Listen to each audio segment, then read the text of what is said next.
Shri Krishna, Shri Krishna, Shri Krishna, Shri Krishna. Gurur Brahma, Gurur Vishnu, Gurur Devo Maheshwaraha, Guru Sakshat Param Brahma, Tasmai Shri Gurave Namaha, Tasmai Shri Gurave Namaha.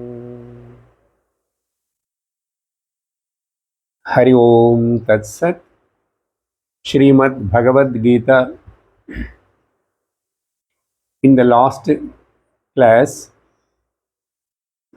we have seen the introduction to the topic, the identity crisis, and as well as about the Shastra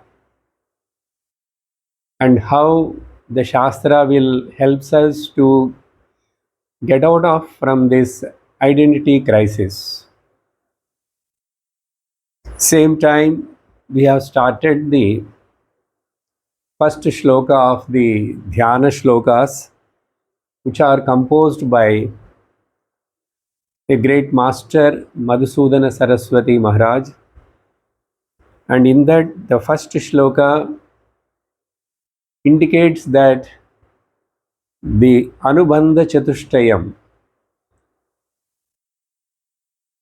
the subject matter, the listener, and the relationship between the listener and the subject matter, and what the benefit the listener will get by listening. So, all these things mentioned in this first Gita Dhyana shloka, I will just repeat and let us recollect.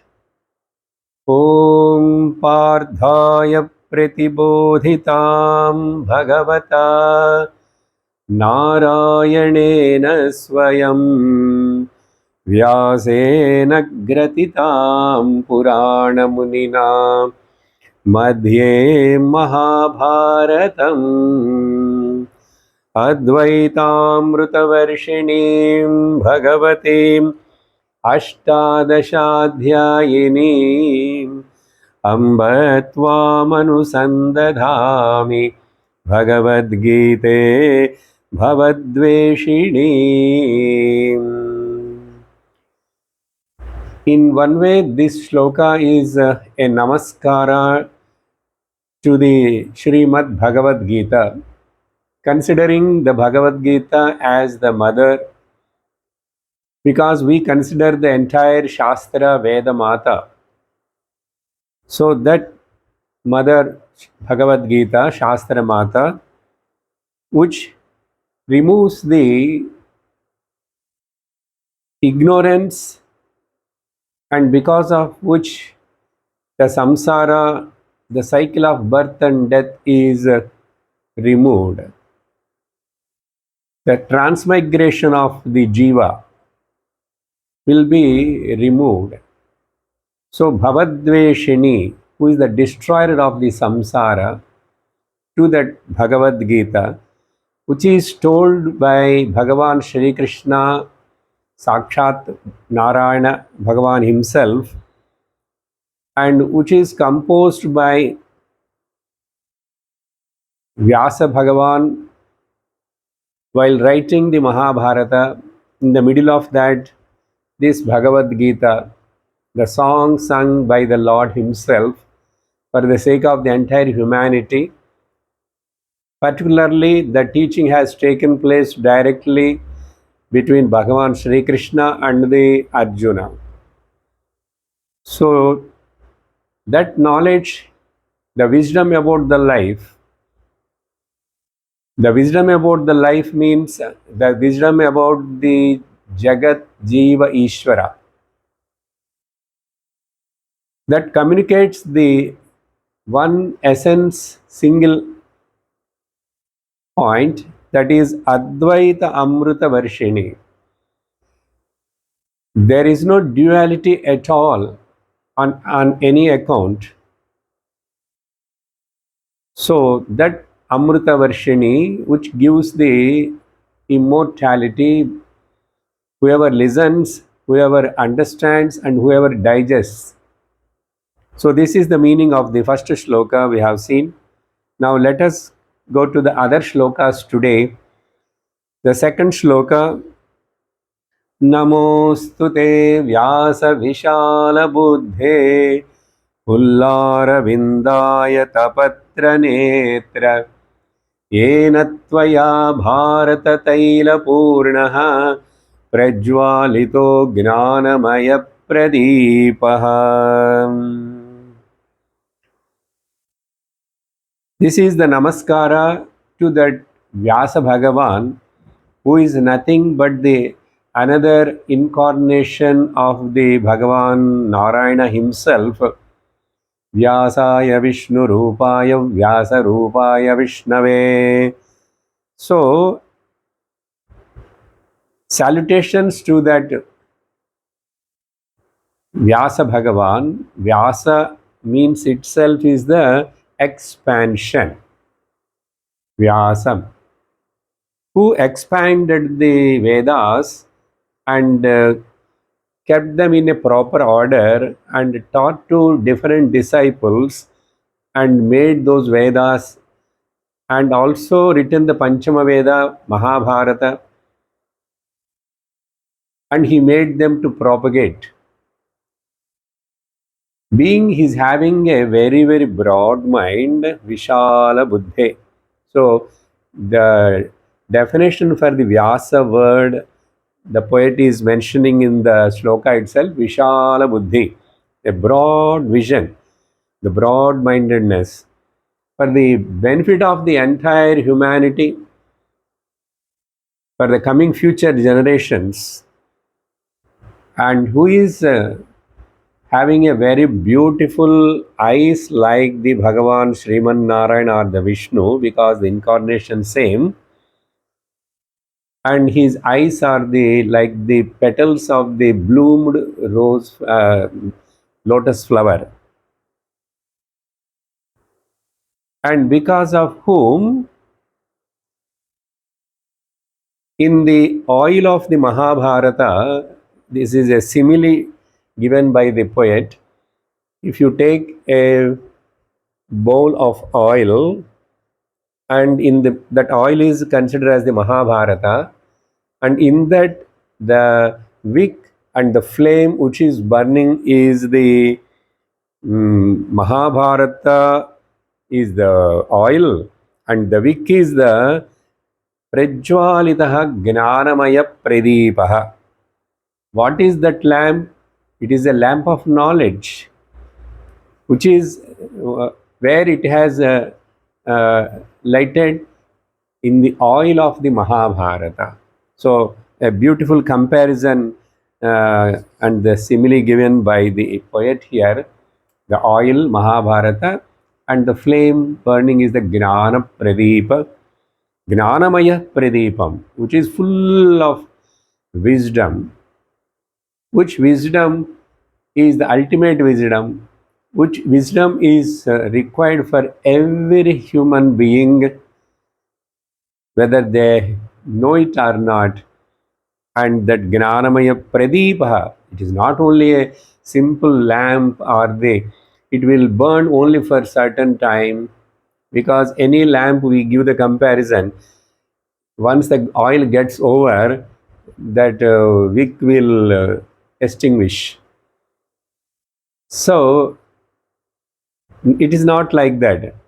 Even though you read the whole Mahabharata, Mahabharata happened 5,500 years ago, but still we listen those stories, we learn the many values from those stories and from that itihasa, which is the historical fact.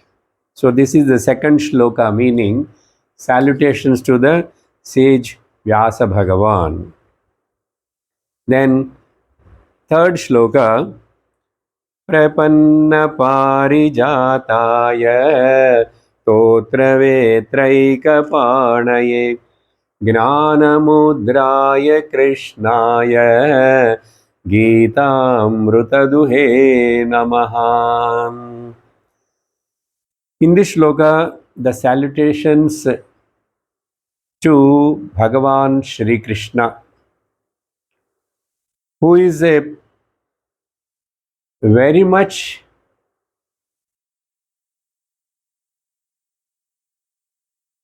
interested to bless his devotees. He is like a Parijata Vruksha, the wish yielding tree.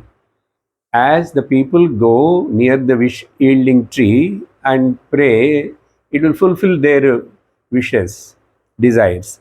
So, same way, whoever surrenders to this Lord, okay, and they will be blessed. He blesses whoever surrenders to him, whoever come to him. So, Prapanna Parijataya, and who is having in one hand at the time of Mahabharata war a cane stick to make the horses to run fast, and in one other hand is holding the reins of the chariot horses, and as well as the stick is there in the same hand, and with the other hand is showing the Gnana Mudra. The gesture of the wisdom again, or consciousness gesture, the gesture which indicates the Gnanam, wisdom. To that, and not only that, he milked the milk of the Gita, Gita Amritam.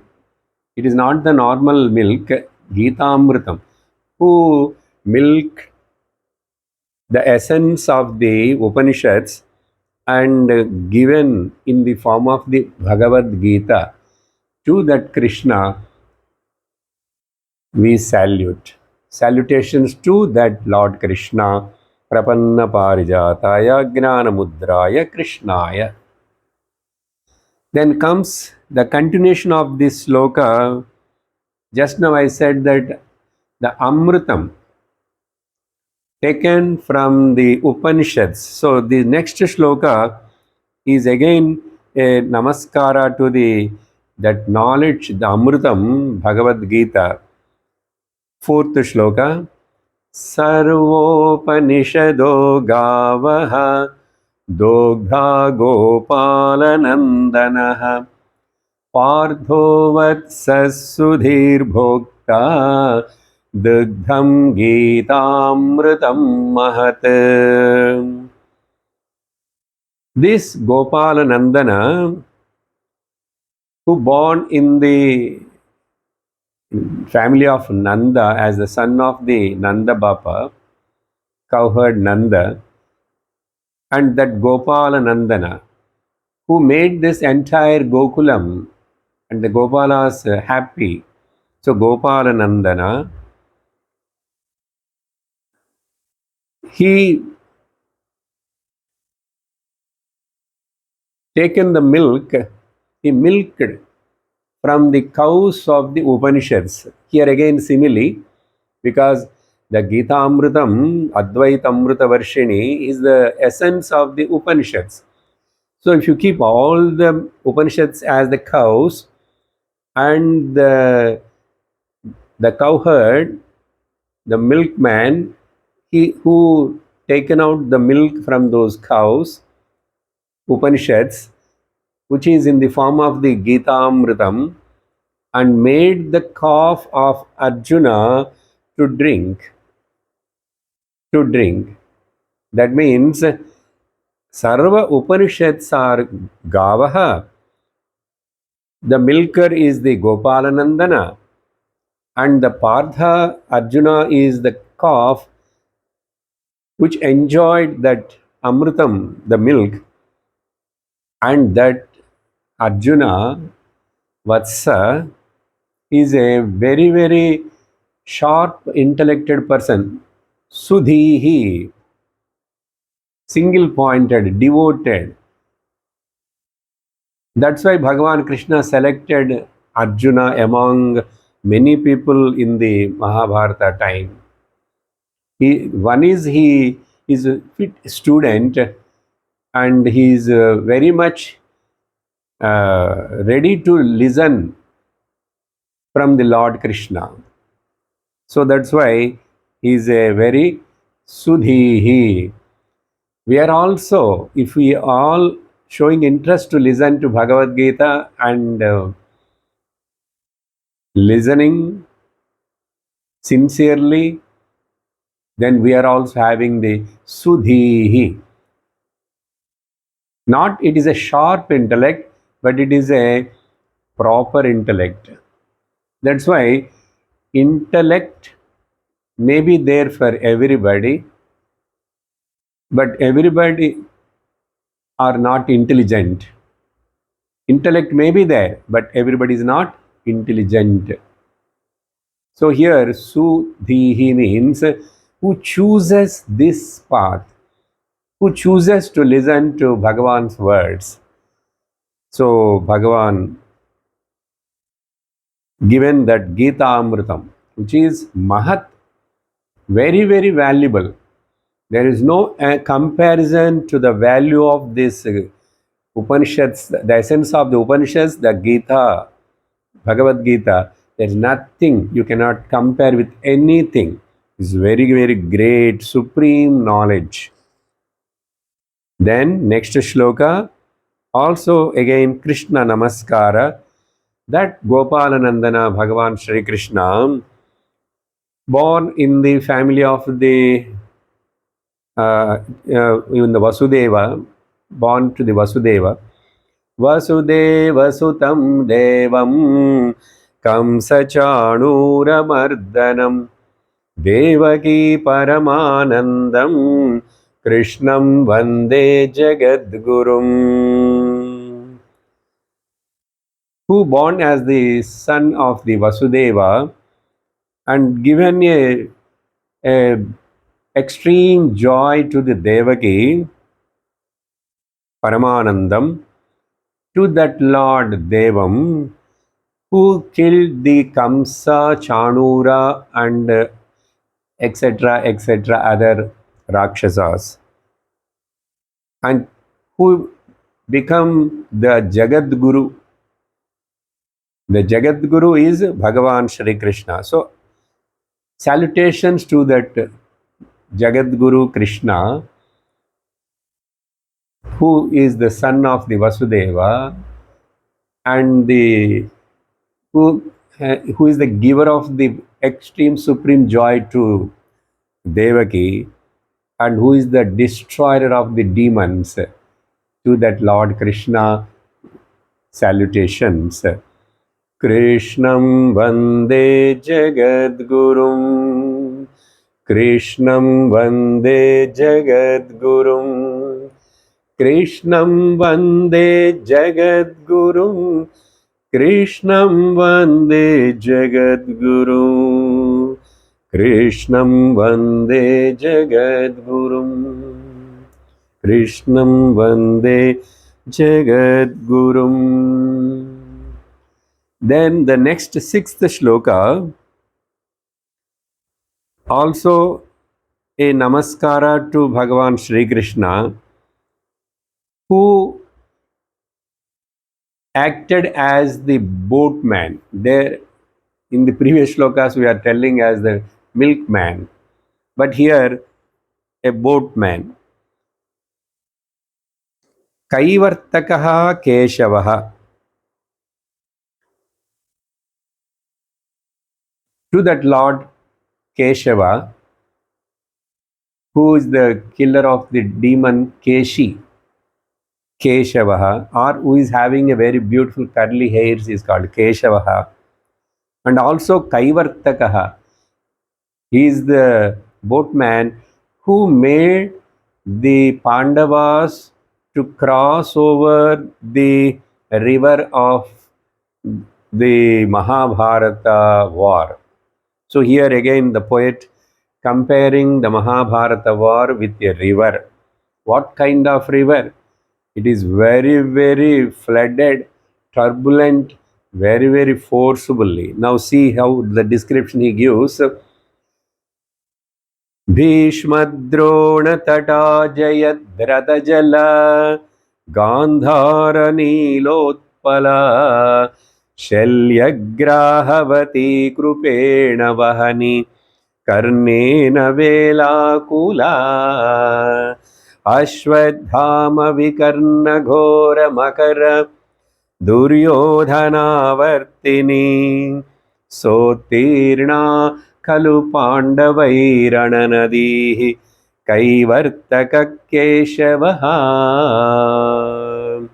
By that boatman Bhagavan Sri Krishna Keshava, the terrible river, which is the two banks of the river is one Bhishma and the Drona. They are all the banks of the river.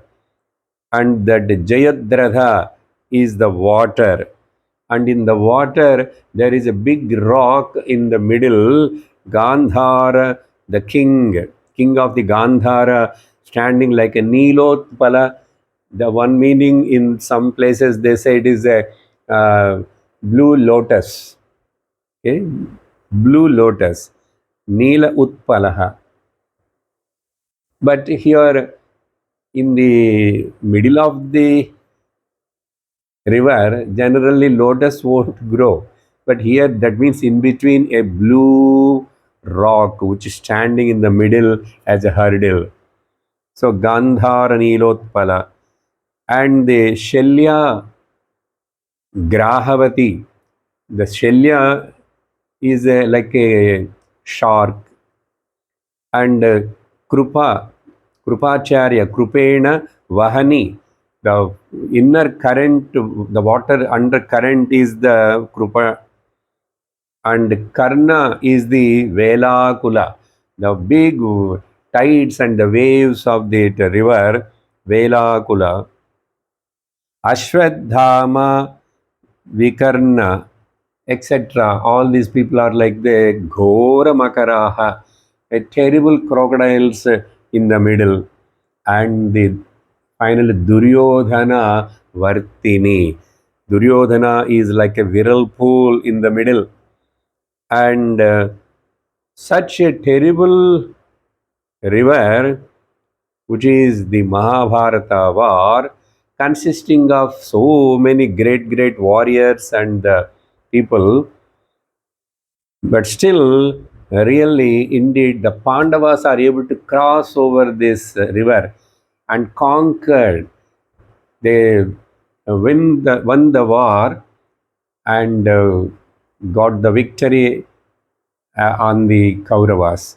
So Tirnaha Khalu. Indeed, because of this Keshava, who is the boatman guiding them and leading them, because of him, these Pandavas are able to indeed cross over such a terrible river without any difficulty. So this is the meaning of this shloka. And then next shloka is again talking about the Mahabharata,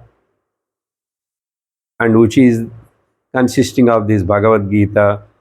Parasharya vachas saroja mamalam गीतार्धगन्धोत्कटं नानाख्यानककेसरं हरिकथा सम्बोधनाबोधितं लोके सज्जनषट्पदैरहरः पेपीयमानं मुदा भूयाद्भारतपङ्कजं कलिमलः Pradvamsina Shreyase,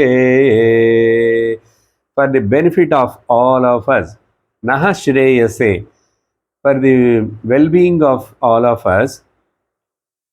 The Mahabharata, here again a comparison. The Mahabharata epic has written by the son of the Parashara, the Vyasa Bhagavan, and in that Mahabharata, if it is a flower, here you take it as it is a beautiful flower. Sarojam Amalam, Vachas Saroja Amalam. The words of which are come out of the Vyasa Bhagavan's mouth which are very pure, and so like it is uh, a lotus flower again. And in that flower, Gita, Bhagavad Gita is the fragrance of that flower. Gita Ardha Gandha Utkatam.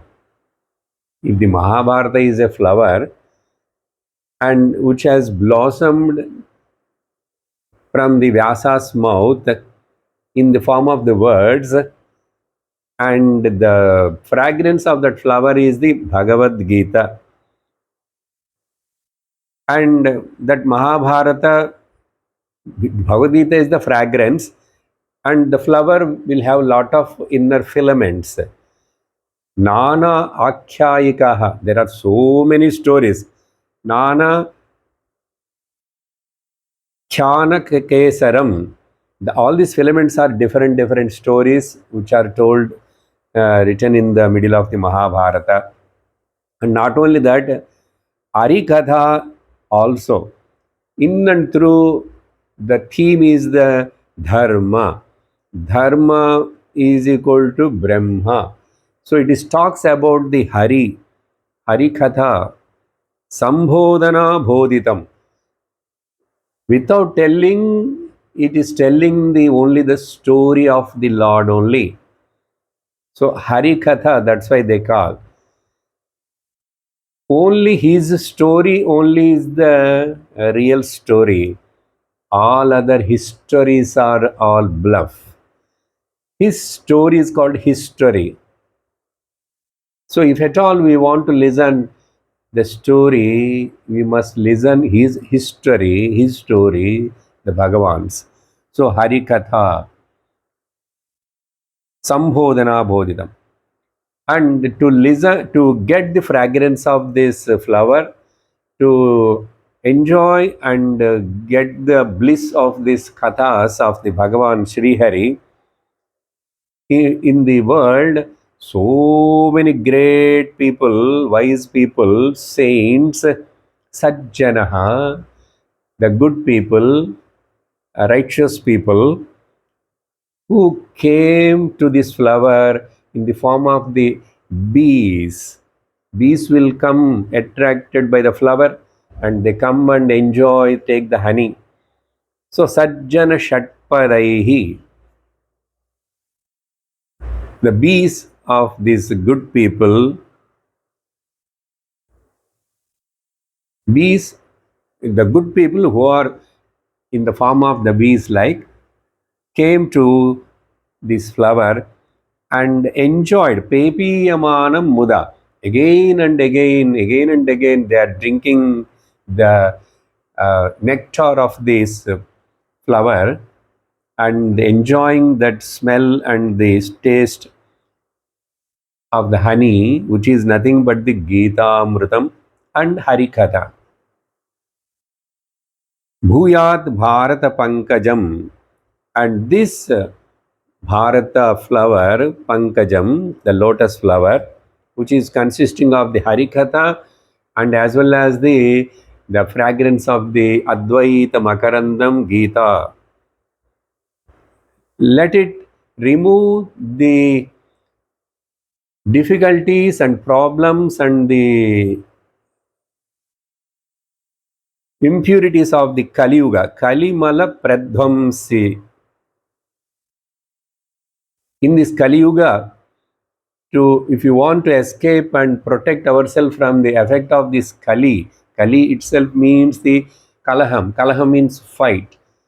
Kali means misunderstanding. Kali means no understanding, wrong understanding. So everywhere the Kali means problem, in other words. So, but by listening to this Bhagavad Gita, we can be protected ourselves from these effects of the Kali Yuga, Kali. So, Vede Ramayane Chaiva Purane Bharate Tadha Adavante Jamadhye Cha Haris Sarvatra Giyate.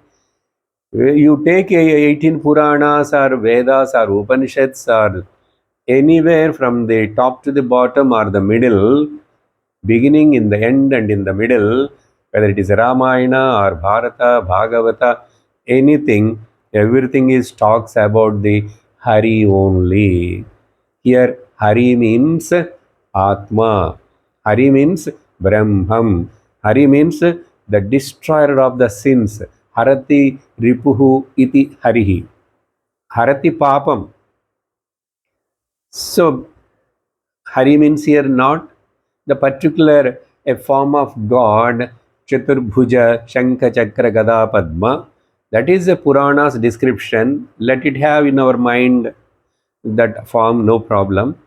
We may love it, but real meaning of the Hari, the destroyer of the sins. So Hari, the destroyer of the sins, is the only one thing that knowing the truth. The truth is the Brahman. So another name to Brahman is called Hari. So in this way, very beautifully given the analogy of the flower Mahabharata. Next, eighth shloka.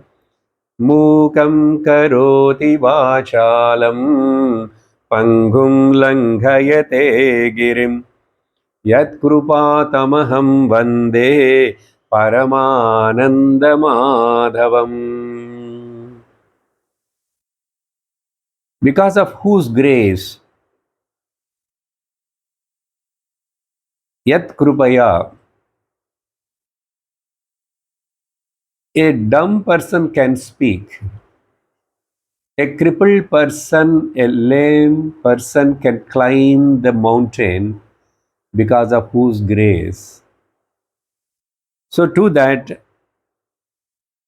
Paramanandam Madhavam, who is the embodiment of the Satchit Anandam, Satchidananda Rupaya Vishwotpatyadi Hetave Tapatraya Vinashaya Sri Krishnaya Vayam Numaha. So, to that Paramananda Madhavam, the husband of the Lakshmi, Mother Lakshmi, Madhavi, Madhavam, Paramananda Madhavam, we salute. Salutations to that Lord Paramananda Madhavam. So Krishna Namaskara again. And again, the last shloka also, Namaskarams to the salutation to that Supreme Lord. Very beautiful concluding shloka, ninth one. Yam Brahma Varunendra Rudra Marutah Stunvanti Divyaistavaihi Vedai Sangapadakramopanisadaihi Gayanti Yam Samagaha Dhyanavastita Tadgatena Manasa Pashyanti Yam Yoginaha यशान्तं न विदुःसुरासुरगणाः देवाय तस्मै नमः देवाय तस्मै नमः. Salutations to that Devaya, Tasmai Devaya. Who is that Deva?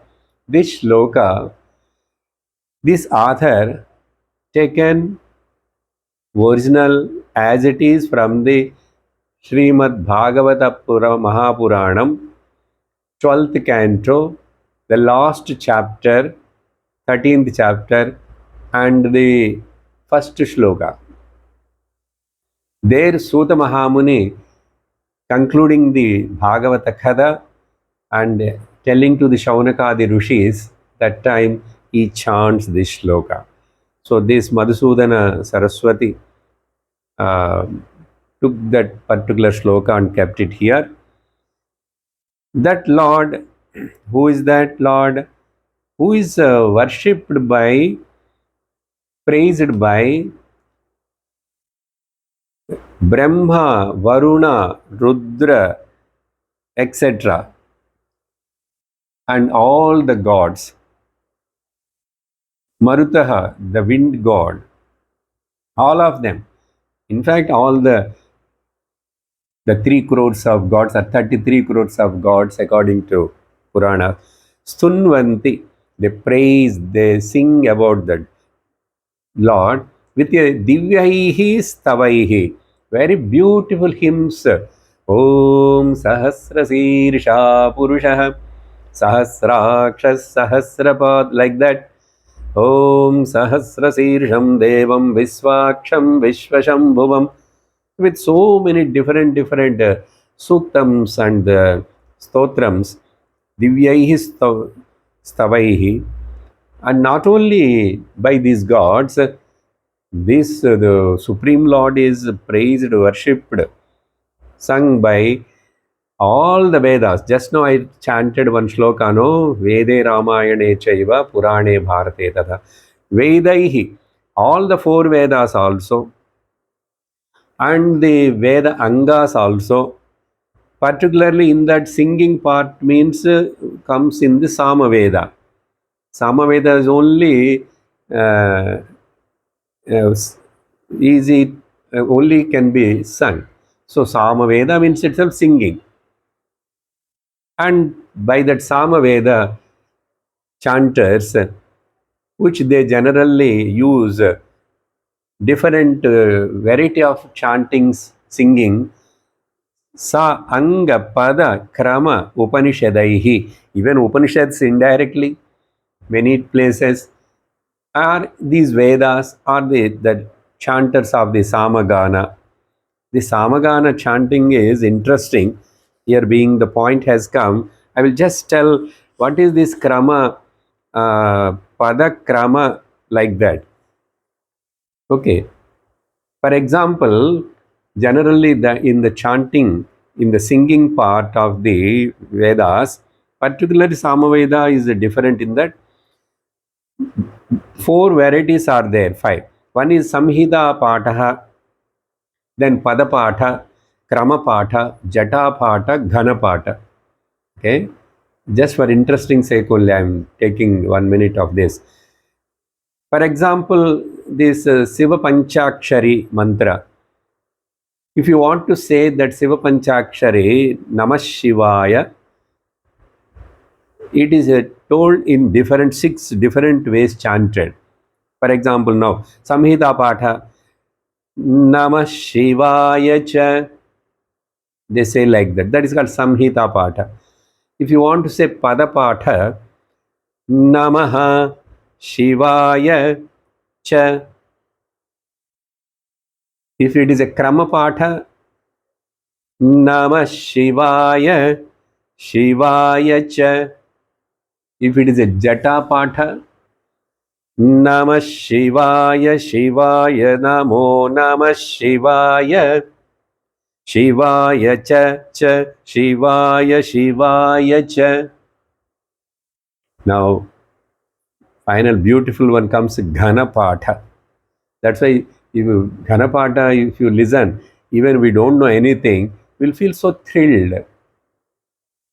Namah Shivaya Shivaya Namo Namah Shivaya Cha Shivaya Namo Namah Shivaya Cha Shivaya Cha Shivaya Shivaya Cha.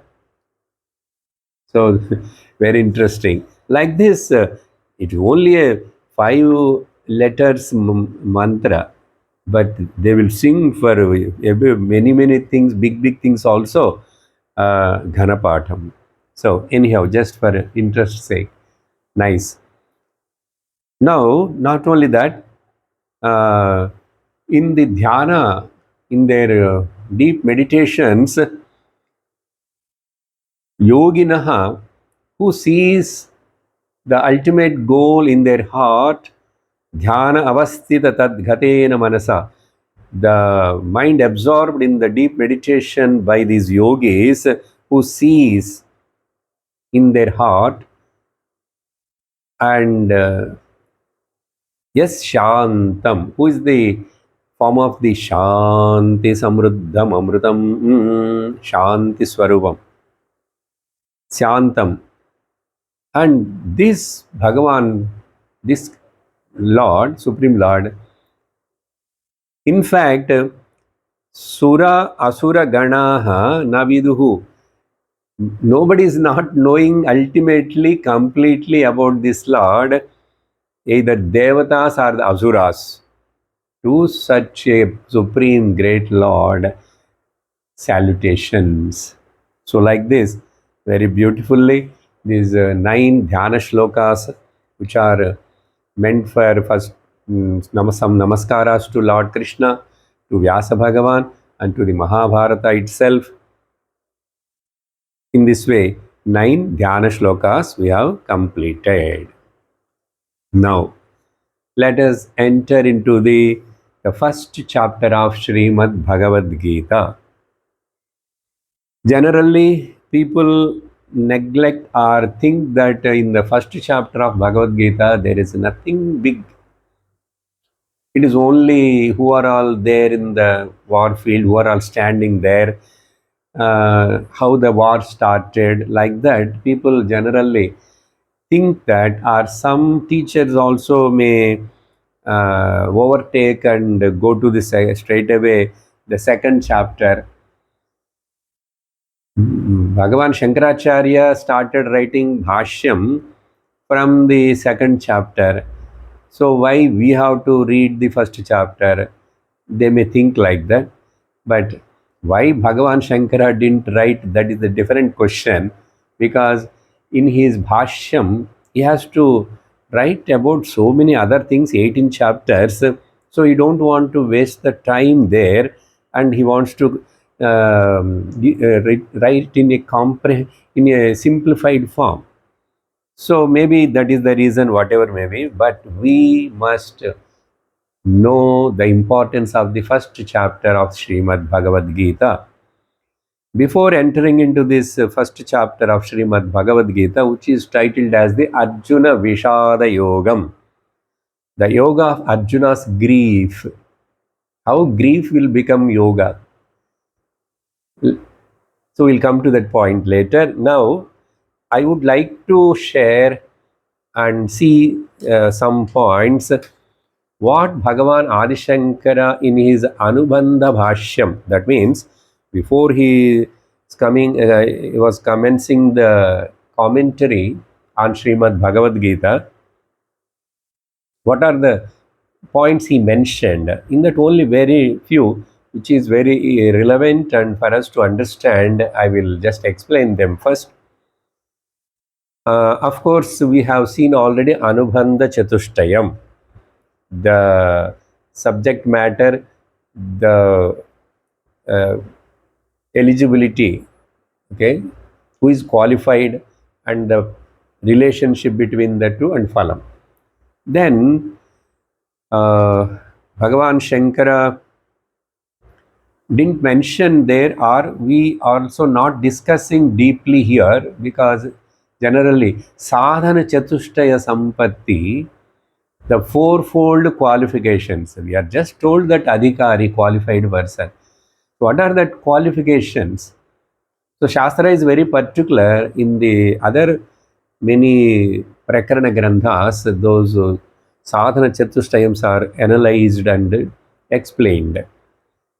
We will also see later either Tattva Bodha or any other textbook. That time I will explain elaborately. But here I will just mention the headings and tell you in one simple sentence what is the meaning of the Sadhana Chatushtaya Sampatti. Of course, there it mentioned Viveka, Vairagya, Shama, Dama, Shamadhi, Shatka Sampatti, and Mumukshutvam. So like that, the list has given. Now, ultimately, all that sadhana chatushtaya sampatti, the fourfold qualification, makes the listener, the sadhaka, mind, pure mind, a purified mind.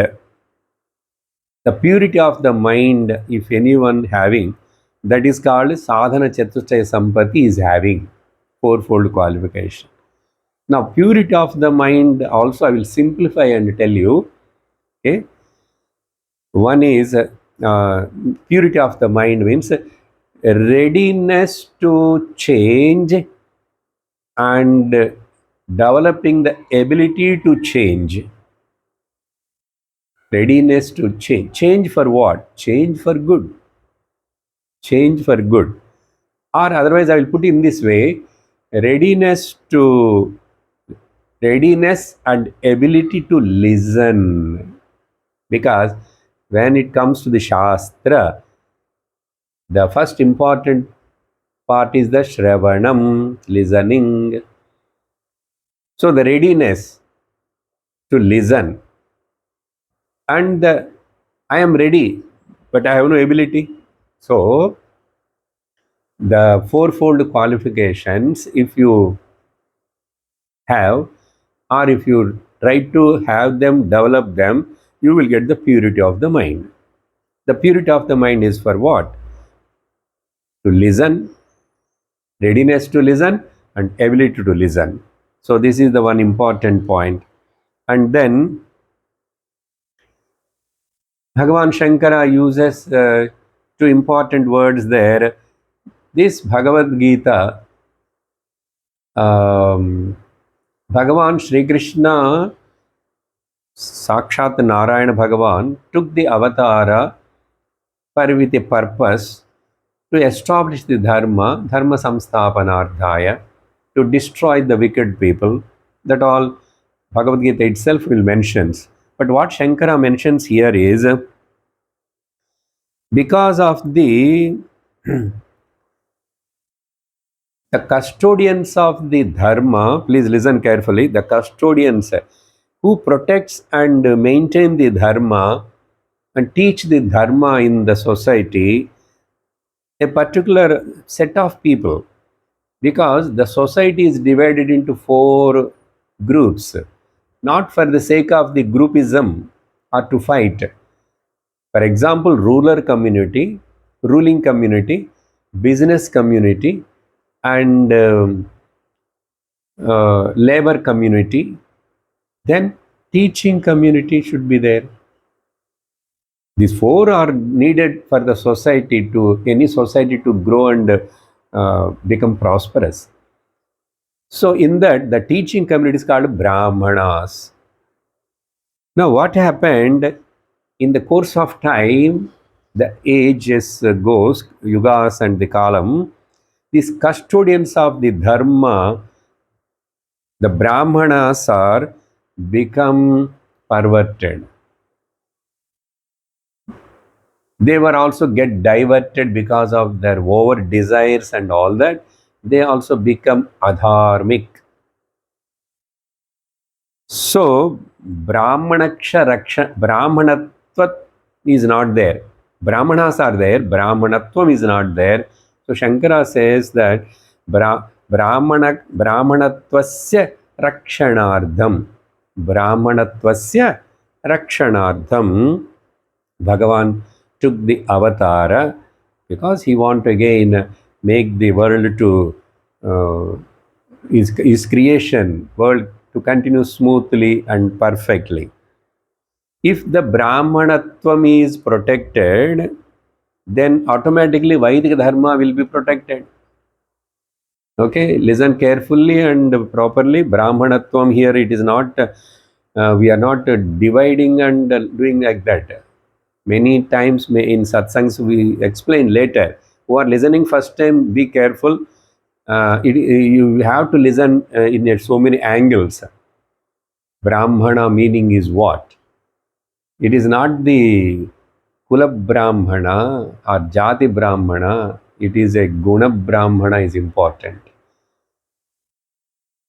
So ultimately, Sattva Guna Sampannaha Brahmanaha, who is having a Sattvic Guna, very soft and very, good dharmic nature, they are called Brahmanas. So if the Brahmanatvam is protected, Vedic Dharma is protected. If Vedic Dharma is protected, people all can live happily and use their lives and get the what really they have to get the fruit of the life. When we say the fruit of the life, here again, So already I mentioned about the Brahmana, Kshatriya, Vaishya, Shudra Varnas, and 4 ashrama dharmas are also there. Varna ashrama dharmas are there. So everything is 4. And not only 4 ashrama dharmas, Varna dharmas, every human being has to accomplish 4 things. So 4 accomplishments of the human being, Purusharthaha, Purushena Ardhate iti Purusharthaha. What are they? Dharma, Artha, Kama and Moksha. So this is the connection between the Vaidika Dharma and. So for Loka Sangrahartham, Bhagavan took the avatara. Uh, so this Bhagavad Gita is the essence of the entire idam Gita Shastram samasta Vedadha Sara Sangraha Bhutam. So that is what Shankara mentions, and these are the few points he emphasized there. Now, by listening to these points, we have come to know that 4 Anubandha Chatushtayam and the 4 Sadhana Chatushtayam, 4 ashrama dharmas, 4 varna dharmas, and 4 accomplishments of every human being, Purusharthas. Now, finally, I would like to mention one thing and then start the first chapter. Shankara mentions in his Anubandha Bhashyam middle,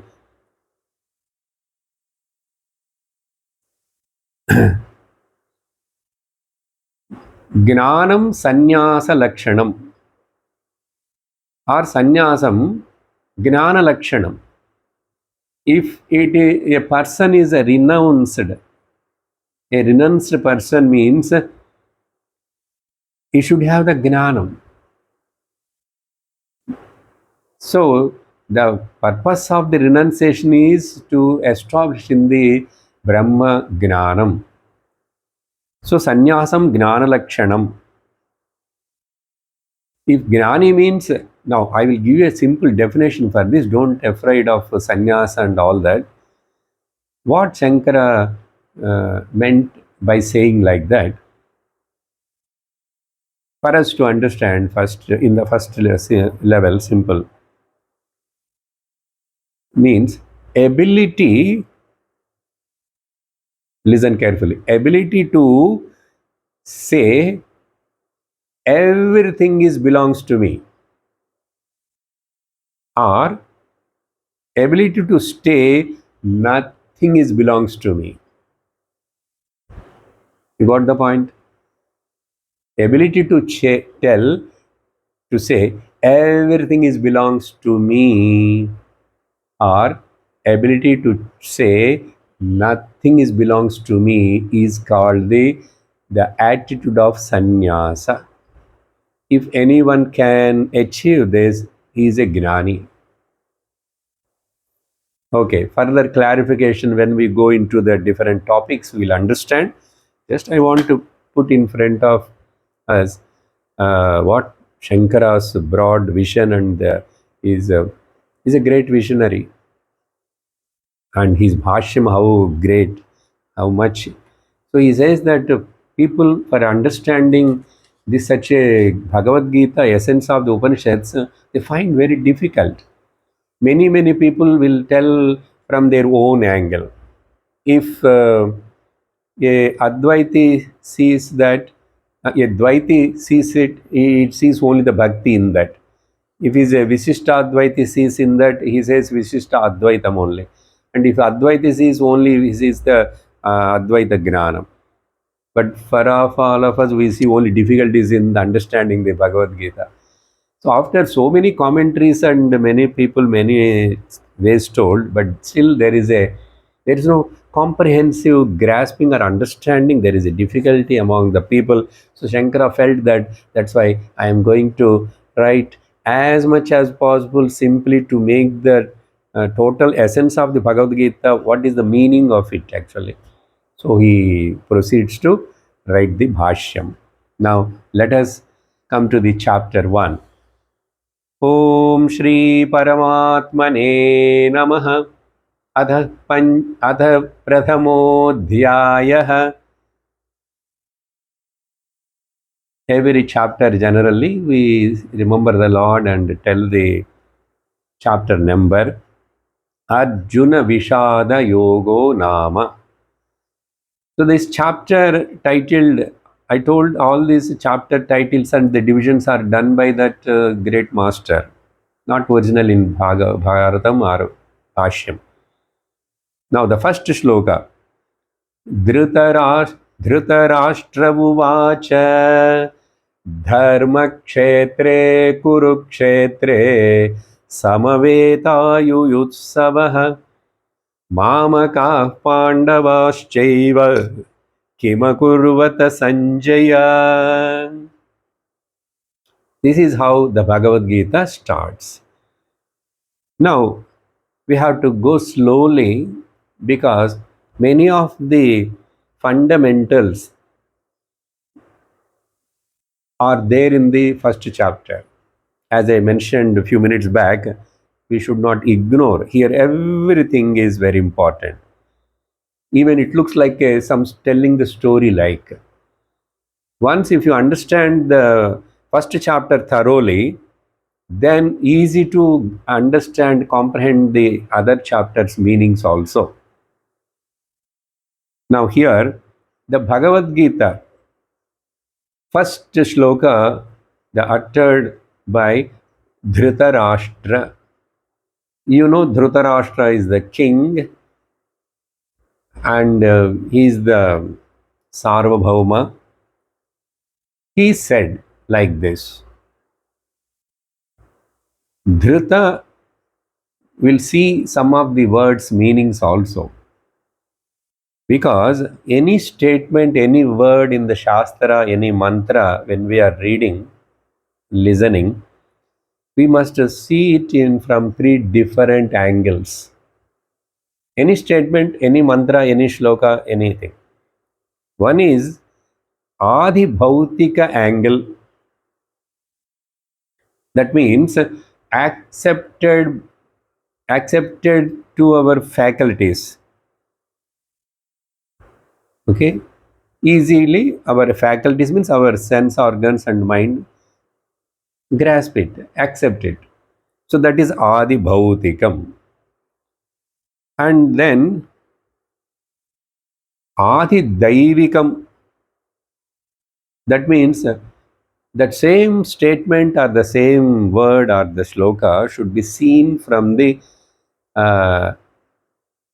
with the authority of the scriptures. With the authority of the scriptures, not independently like that. So that is called Adi Daivika Drishti. First is Adi Bhautika Drishti, then second is Adi Daivika Drishti, and third is Adhyatmika Drishti. That means it is subjective understanding. How it is going to apply to me, how it related to me, subjective.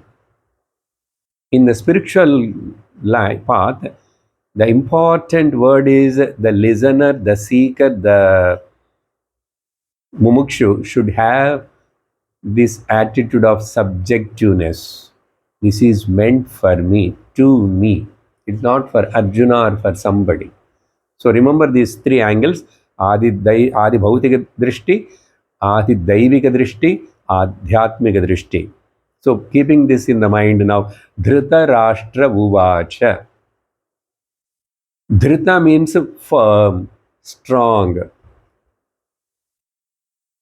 Rashtra, who holds on to the political chair. Rashtra means kingdom. Who is very much attached to his kingdom, who is hold on to that position and the chair, is called Dhrita Rashtra. This is word to word simple meaning like. Now, one way or other, we are also are the Dhritarashtras.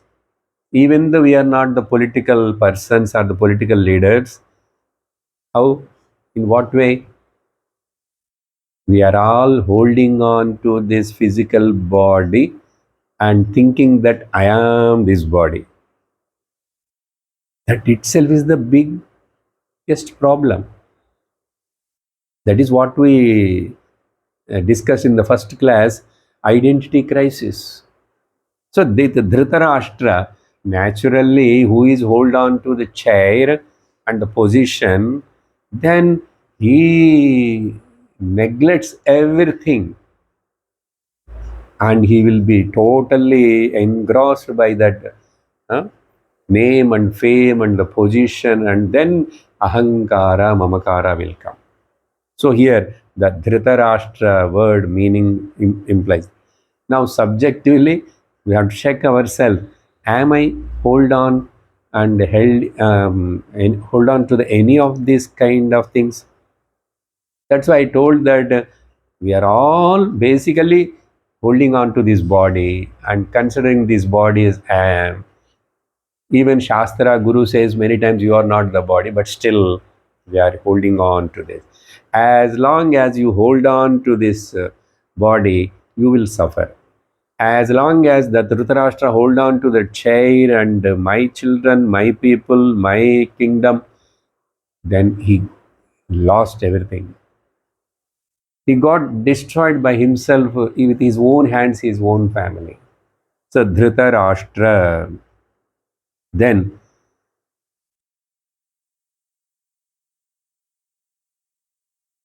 the first shloka, Dharma Kshetre Kurukshetre, I read already. Bhagavad Gita starts with the first word Dharma. And Bhagavad Gita ends with the last word uttered by Sanjaya is Mama. Means what? Mama Dharma. Or Dharma Mama. Means my duty. My duty. I will just tell the meaning of this word alone and conclude for today. What is the meaning of this Mama Dharma? My duty. I am telling in a very simple way. You have to think a lot and analyze.